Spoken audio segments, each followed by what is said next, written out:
Viewers, Kolkata के अंदर एक महिला डॉक्टर के साथ जो कुछ हुआ है, जिस तरह की दरिंदगी हुई, उसके बारे में आप लोग अब तक सुन चुके होंगे। पूरे देश के अंदर इस मामले को लेकर विरोध प्रदर्शन किए जा रहे हैं। डॉक्टर्स ने कई जगह हड़ताल भी की है। देश में गुस्सा है, लोग ऐसे दरिंदों को फांसी की मांग कर रहे हैं। जिन लोगों को इस बारे में अभी भी नहीं पता है, उनको हम बता देना चाहते हैं कि कोलकाता के आरजी मेडिकल कॉलेज और अस्पताल के सेमिनार हॉल में 9 अगस्त 2024 को एक पोस्ट ग्रेजुएट ट्रेनी डॉक्टर की लाश मिली। उसकी हत्या कर दी गई। 11 दिन बाद उस महिला ट्रेनी डॉक्टर की पोस्टमार्टम रिपोर्ट अब सामने आ चुकी है। आज तक की इस रिपोर्ट के मुताबिक अभी कुछ देर पहले ही पोस्टमार्टम रिपोर्ट सामने आई है और इसमें जो बातें लिखी हैं वो आपको जरूर जाननी चाहिए। महिला डॉक्टर की लाश मिलने के बाद सबको लग ही गया था कि उसके साथ दरिंदगी के बाद उसकी हत्या कर दी गई है, लेकिन पोस्टमार्टम रिपोर्ट आपको देखनी जरूर चाहिए। पोस्टमार्टम रिपोर्ट के मुताबिक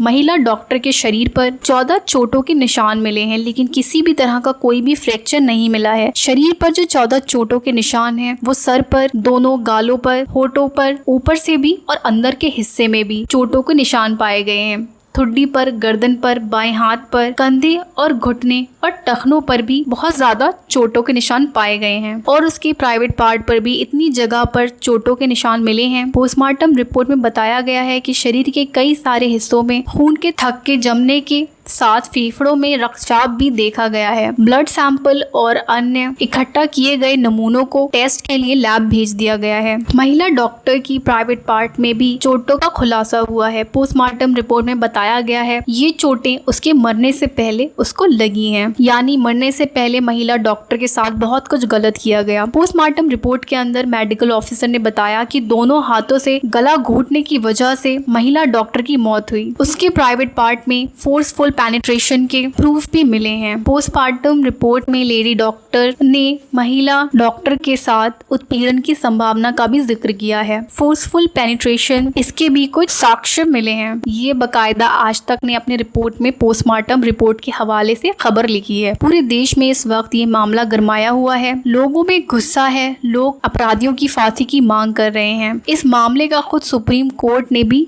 संज्ञान लिया है। 20 अगस्त को सीजीआई DY चंद्रचूड़, न्यायमूर्ति JP पारदीवाला और न्यायमूर्ति मनोज मिश्रा की पीठ इस मामले पर सुनवाई करेगी। महिला डॉक्टर के साथ कोलकाता के अंदर जो कुछ हुआ है, इसको लेकर देश भर में बड़े बड़े हॉस्पिटल में हड़ताल है। दिल्ली एम्स में भी हड़ताल है। दिल्ली एम्स के रेजिडेंट डॉक्टरों ने कहा है कि उनकी हड़ताल जारी रहेगी। एम्स RDA ने यह भी कहा है कि सुबह 11 बजे से निर्माण भवन के बाहर मरीजों को लगभग 36 तरह के मुफ्त OPD सेवाएं दी जाएंगी। दिल्ली एम्स के रेजिडेंट डॉक्टर कोलकाता के आरजी मेडिकल कॉलेज और अस्पताल में एक ट्रेनी डॉक्टर की क्रूरता करने के बाद हत्या के विरोध में OPD सहित सभी ऑपरेशनल और नॉन इमरजेंसी सेवाओं को निलंबित करते हुए 12 अगस्त से अनिश्चितकालीन हड़ताल पर हैं। फिलहाल ये मामला बहुत ज्यादा गरमाया हुआ है। इस मामले को लेकर कोलकाता की जो सत्ता पार्टी है तृणमूल कांग्रेस, उसने आरोपी को फांसी की सजा देने की मांग की है।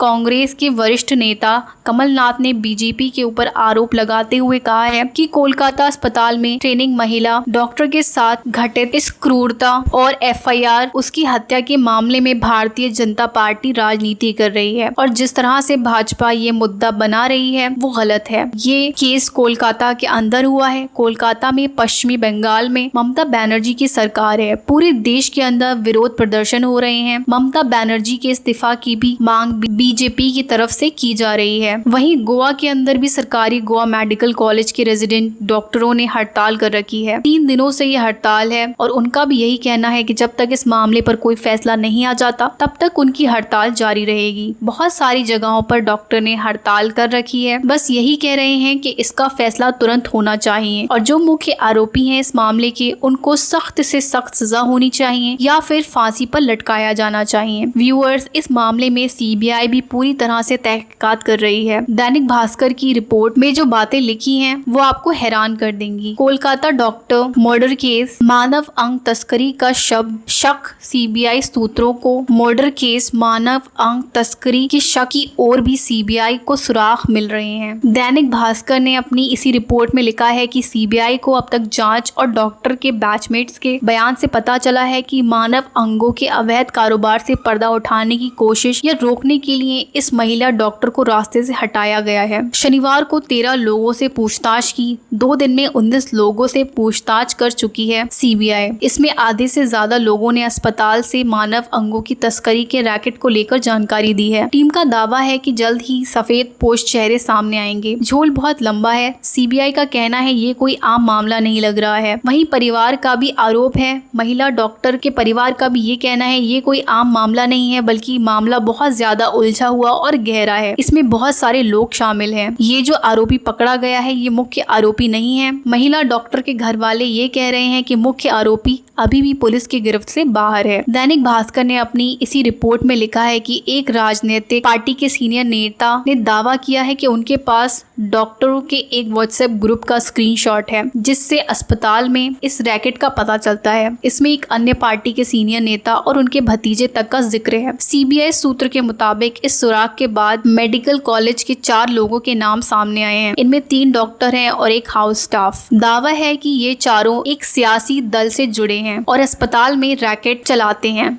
सीबीआई अधिकारी बताते हैं कि एक पुख्ता सबूत जुटाया जा रहा है। तो ये पूरी रिपोर्ट जो है वो दैनिक भास्कर ने छापी है। मामला जो दिख रहा है इससे बहुत ज्यादा है और जो ये क्रूरता हुई है उसके लिए सबको आवाज उठाना बहुत जरूरी है और आरोपियों को कड़ी से कड़ी सजा जरूर मिलनी चाहिए जिससे हर कोई इससे सतर्क रहे और ऐसे गुनाहों को रोका जा सके। बाकी आप लोगों का इस बारे में क्या राय है, अपनी राय का इजहार कमेंट सेक्शन में जरूर करें।